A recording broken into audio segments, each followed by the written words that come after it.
네, 다 같이 묵도하시겠습니다. 할렐루야. 주 예수님의 이름으로 기도드리옵나이다. 사랑의 주님, 감사드립니다. 거룩한 안식일을 맞아 저희들 발걸음 하나님의 집에 있게 하여 주시니 감사드립니다. 하나님을 믿음으로 바라보며 우리의 창조주 되시고 우리의 구주 되시고 늘 우리를 보살펴 주시고 인도해 주시는 주님 앞에 있게 하여 주시옵소서. 특별히 한 해가 다시 시작이 되었습니다.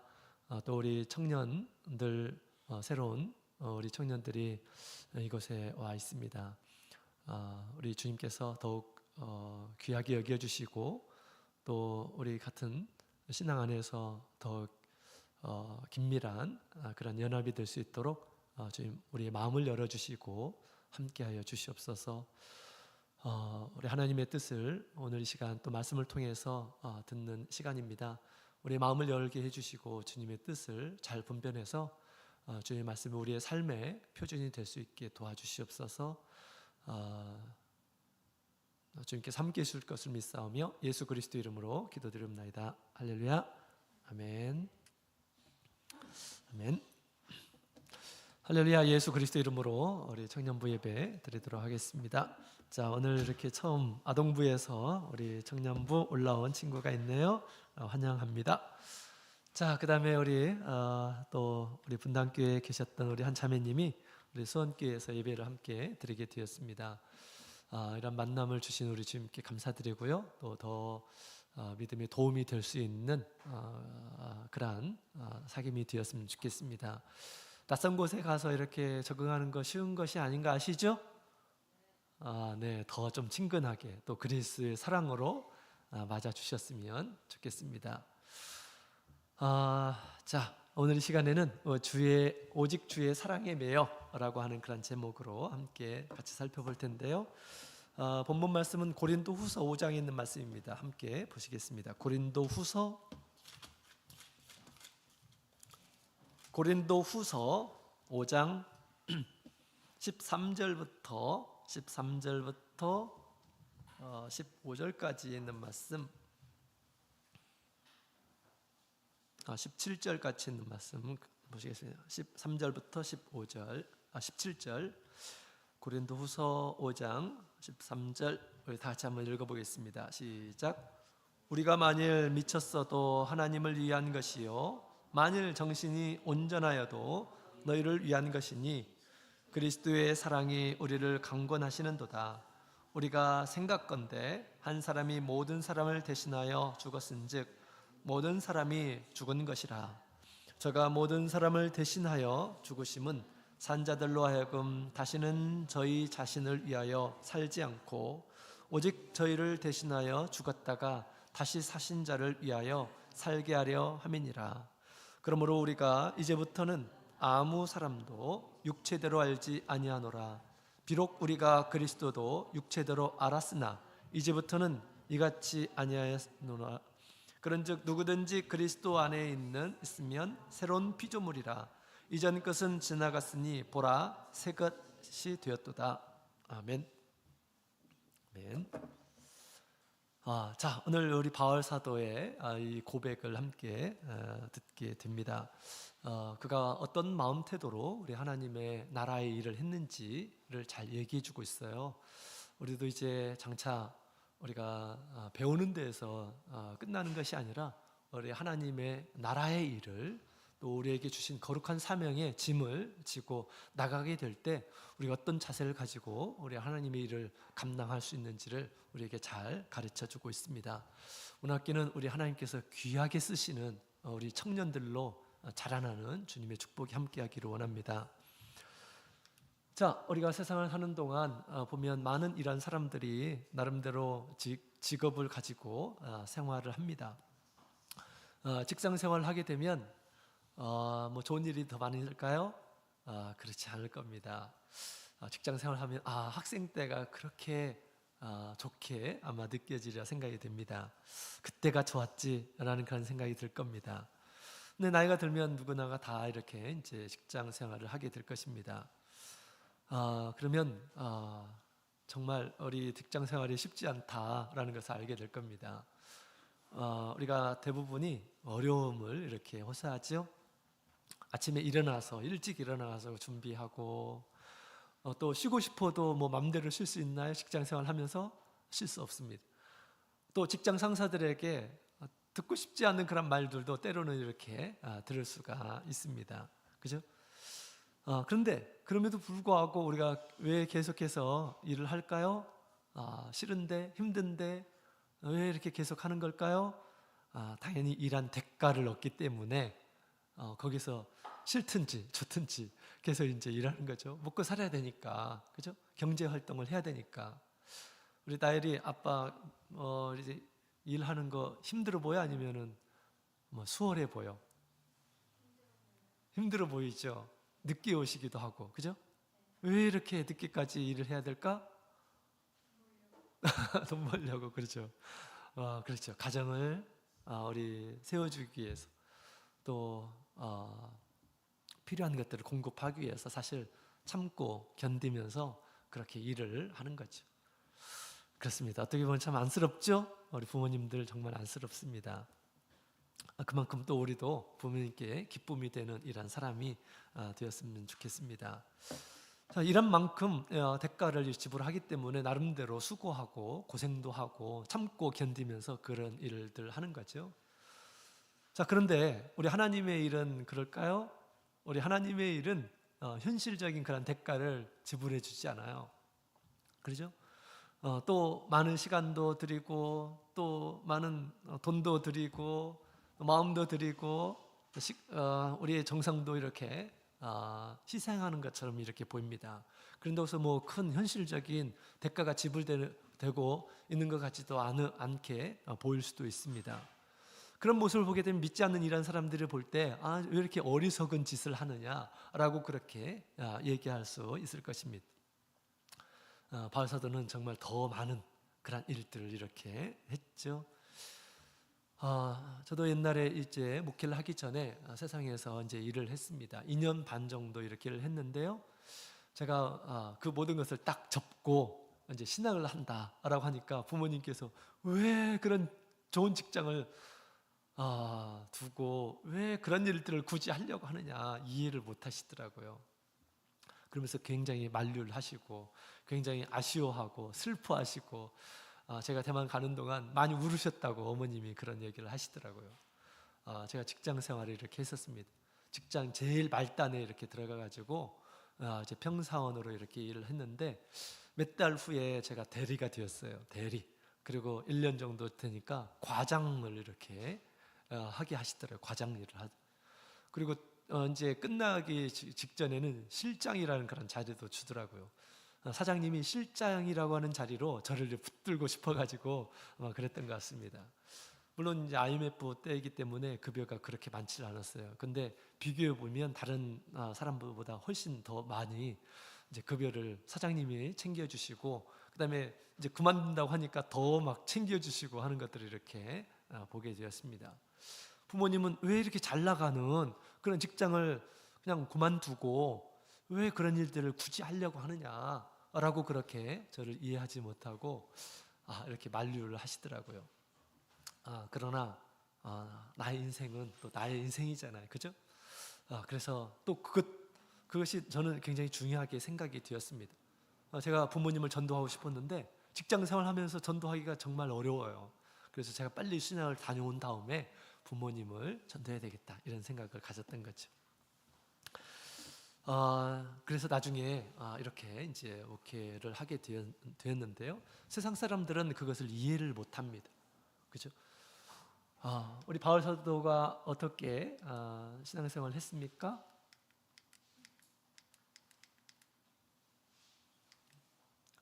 자, 이 바울 사도가 하나님을 위한 헌신의 모습이 저기 지도로 이렇게 그려져 있습니다. 자, 저 지도는 뭐지요? 나엘이? 저 지도가 뭘까?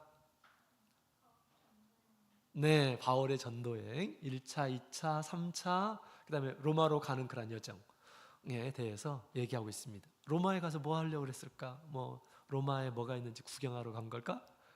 그렇지 않죠.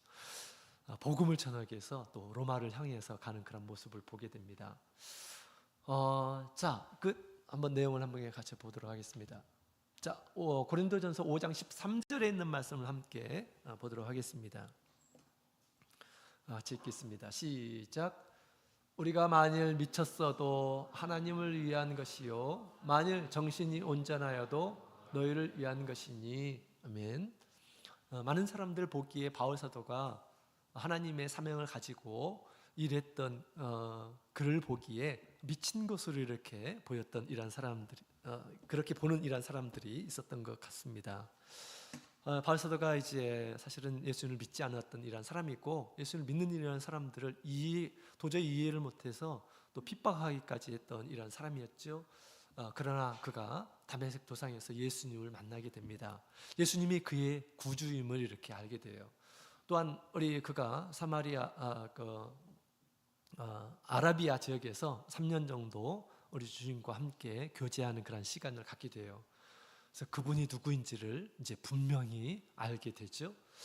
그러고 나서 주님의 사명을 따라서 이제 자기를 돌보지 않고 모든 것을 우리 주님을 위해서 사는 이런 모습을 보았는데 마치 미친 사람처럼 이렇게 이리저리 다니고 그런 것처럼 이렇게 보였던 것이죠. 그래서 가는 곳마다 그는 복음을 이렇게 전파했습니다.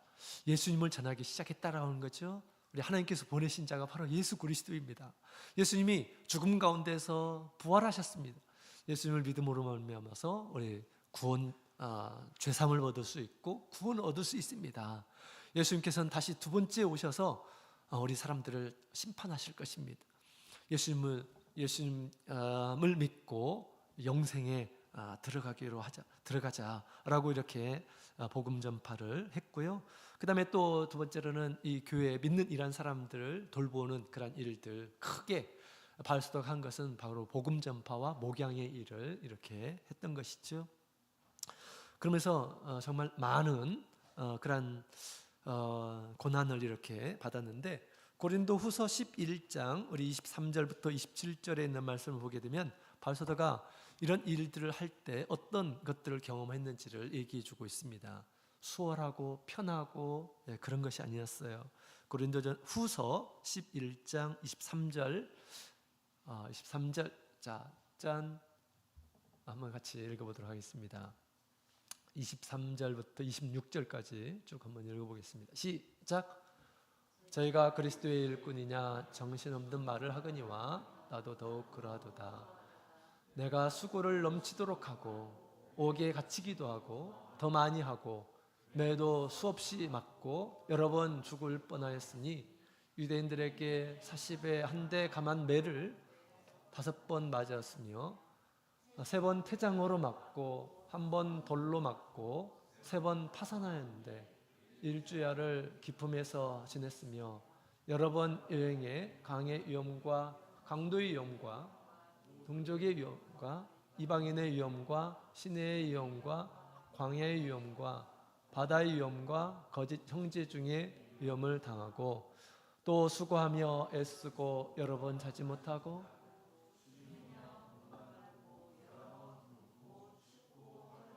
아멘. 자, 27절까지 읽었습니다.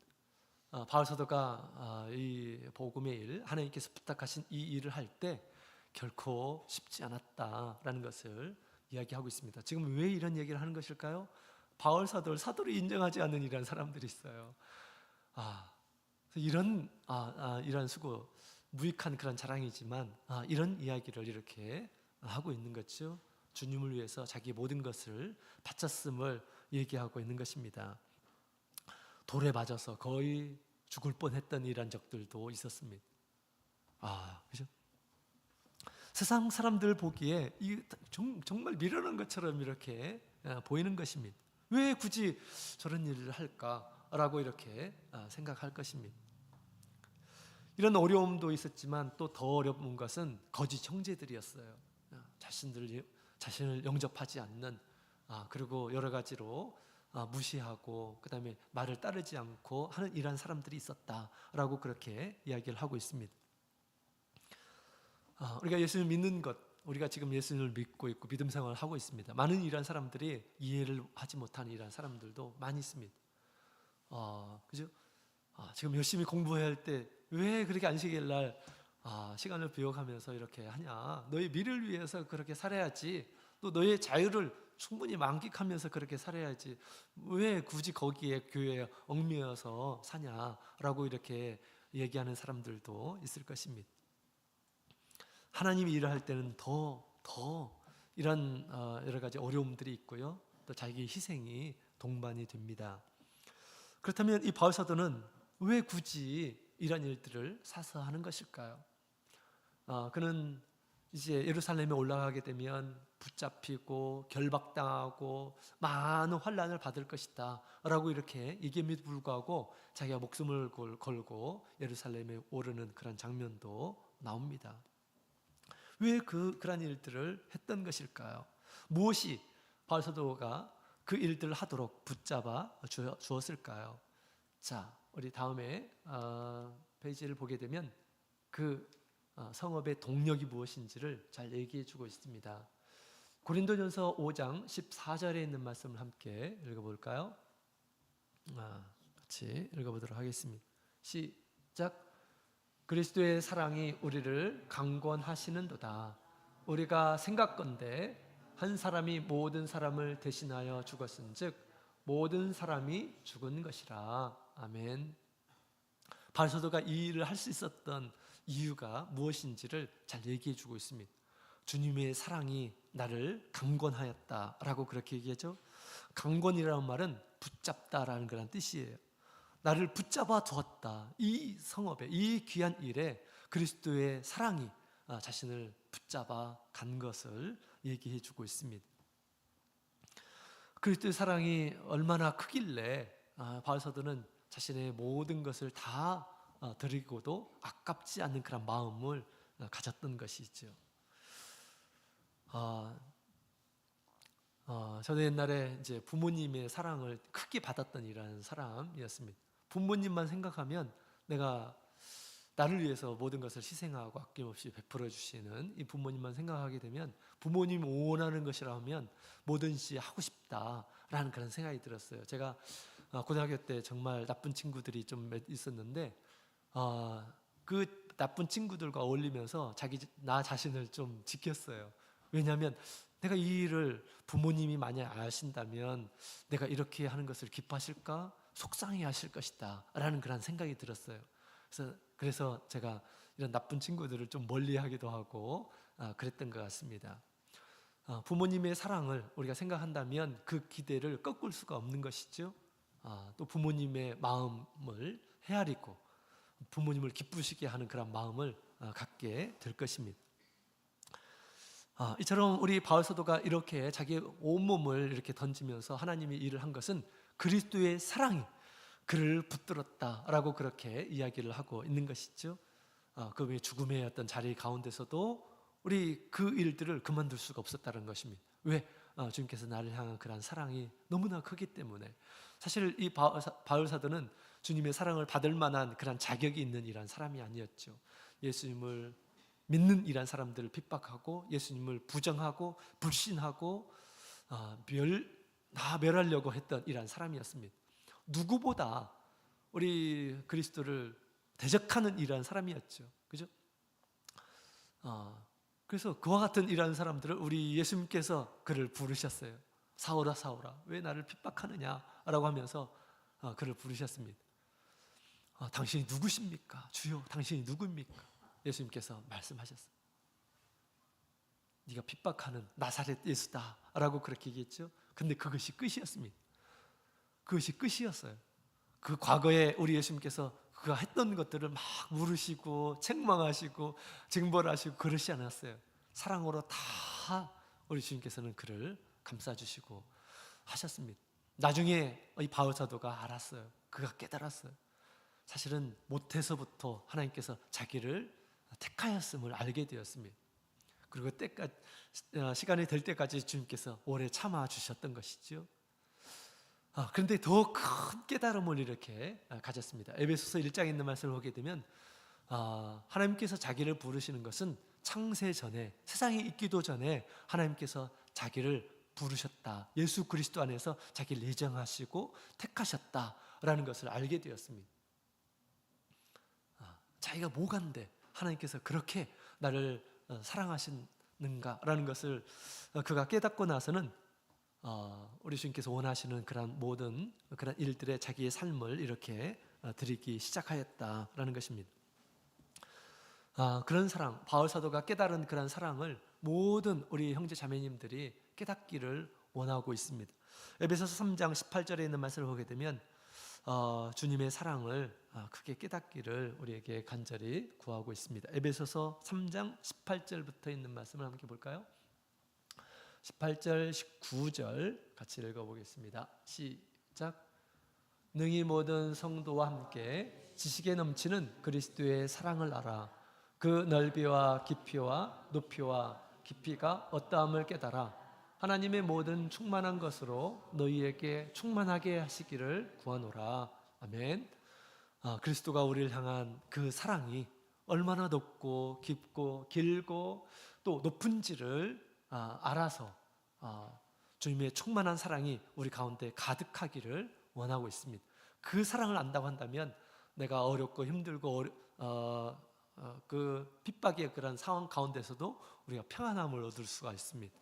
기쁨과 감사함으로 주님의 일을 끝까지 할 수 있다라는 것을 우리에게 얘기해 주고 있는 것이죠. 여러분, 예수님의 사랑은 얼마나 넓을까요? 이 세상에서 가장 넓은 것은 태평양일 겁니다. 태평양. 예수님의 사랑은 이 태평양보다 더 넓을까요? 좁을까요? 태평양보다 더 넓습니다. 그죠? 태평양은 주님의 사랑을 보여주고 있는 것 같아요. 그죠? 엄청나게 넓습니다. 그 사랑 가운데 우리가 있다라는 것입니다. 또 예수님의 이 사랑의 길이는 얼마나 길까요? 이 세상에서 가장 긴 것은 나일강이라고 합니다. 5,500km 정도 된대요. 5,500km. 그렇죠? 예수님의 사랑은 그보다 더 길 것입니다. 날 향한 그 사랑이 더 길 거예요. 그래서 바울 사도가 얘기한 것처럼 우리를 사랑하시고 우리를 복음 안에서 우리를 택하기 위해서 언제부터 예정하셨다고요? 세상이 있기도 전에, 그죠? 세상이 있기도 전에, 창세 전에 하나님께서 그리스도 안에서 우리를 먼저 예정하셨다. 그리고 때가 되어서 어머니의 뱃속에서 나오게 하시고 또 우리의 믿음 안으로 초대하신 것입니다. 왜? 우리를 구원하기 위해서. 우리가 그 사랑을 우리가 안다고 한다면 우리가 주님 그 사랑에 우리가 보답할 수 있는 그런 마음을, 또 감사하는 마음을 갖게 될 것입니다.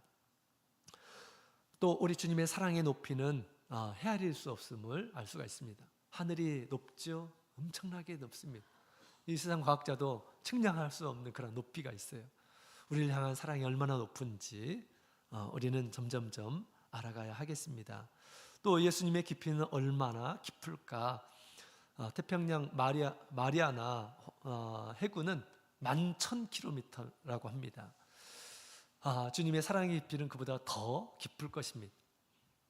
나도 나를 알지 못하는데 주님께서는 잘 알고 계셔요. 여러분의 머리 숫자가 얼마나 되는지 아십니까? 머리 숫자가 몇 개 정도 될까, 은지? 잘 모르지? 나도 나를 몰라. 그죠? 근데 주님께서는 우리가 털이 떨어지는 것까지 아신다라고 그렇게 얘기합니다. 그죠? 우리 예수님께서는 정말 우리의 모든 것들을 다 헤아리고 있어요. 그죠? 그것을 우리가 안다고 한다면 우리가 주님의 사랑을 외면할 수가 없는 것이죠. 사실 우리 있게 하신 분은 바로 예수님입니다. 또한 예수님께서 십자가에서 죽으심을 통해서 우리를 얼마나 사랑하는지를 이렇게 똑똑하게 보여주셨던 것이죠. 자, 그런 사랑을 안다고 한다면 우리는 사실 이 세상에서 가난한 자가 아닙니다. 또 부족한 자들이 아니에요. 우리가 주님의 사랑을 안다고 한다면 세상의 모든 것을 가진 이런 사람이다. 예수님은 우리의 창조주이시잖아요. 또 우리의 구원자이시고 우리를 돌봐주시는 그런 분이시잖아요. 뭐가 두렵겠습니까? 바울 사도는 두려워하지 않았던 것입니다. 굶는 것 그렇게 크게 생각하지 않았어요. 왜? 세상에 있는 것들이 다 주님의 것인데 지금 밥을 먹지 않게 하신 것은 조금 더 사역을 위해서 기도하라고 하시는구나라고 생각하고 아마 기도했을 것입니다. 늘 그런 날만 있는 것이 아니죠. 또 풍족할 때가 있고 또 굶주린 때가 있다라고 그렇게 얘기하고 있습니다. 그래서 이 바울사도는 항상 어느 때든지 어떤 삶 가운데서든지 자족을 하였다라고 그렇게 얘기합니다. 삶의 비결을 배웠어요. 왜? 하나님께서 다 나에게 주신, 내가 경험하는 것들은 하나님께서 다 허락하신 것이다 라고 생각하고 늘 자족하고 만족하면서 하나님께 감사하면서 나의 최선의 삶을 이렇게 노력을 했던 것이죠. 그렇습니다. 우리는 그리스도의 사랑을 발견하는 것이 우리가 이 세상에서 해야 할 일입니다. 그 사랑 안에 우리가 우뚝 서서 우리가 흔들리지 않는 믿음 생활을 해야 되겠고요. 또 그런 사람이 하나님께서 우리에게 주신 일들을 잘 감당할 수가 있는 거죠. 저는 우리 예수 그리스도의 십자가에 대해서 지금도 계속 이렇게 생각하고 있습니다. 주님께서 저를 사랑하는 것에 대해서 제가 가장 크게 느끼는 것은 저는 삶에 어떤 그 소망이 없었던 이런 사람이었어요. 그런데 하나님께서 저를 부르시고 이 세상에 하나님이 창조하셨다라는 것을 피부로 느끼게 하시고 만물이 하나님을 찬양하는 것들을 이렇게 깨닫게 하시고 정말 세상은 한번 살만한 곳이구나라는 것을 이렇게 느끼게 해주셨어요.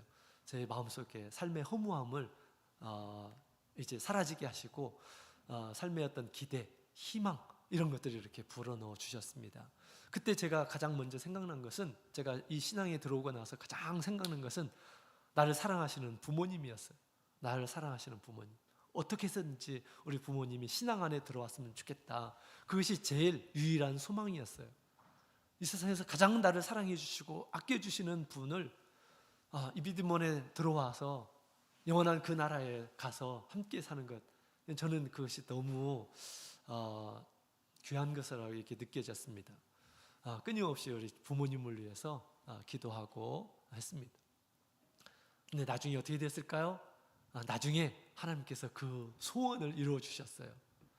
사람의 마음을 여는 것이 그렇게 쉽지 않아요. 하나님께서 여러 가지 과정을 통해서 부모님의 마음을 열어주시고 또 우리 시골에 더 이상 머물지 못하도록 댐을 만들어 가지고 어쩔 수 없이 강제 이주하도록 하시고 그런 일들이 있는데 다 하나님께서 구원하시려고 제 기도를 들어주셔서 이렇게 하신 것이다 라고 저는 이렇게 믿습니다. 어느 날 우리 하나님께서 저에게 속삭이듯이 이렇게 말씀을 하시더라고요. 홍이야, 내가 너의 소원을 들어주었지? 그러면 너도 나의 소원을 들어줘야 되지 않겠느냐? 라고 그렇게 얘기하시더라고요. 저는 그 이야기를 듣고 깜짝 놀랐어요.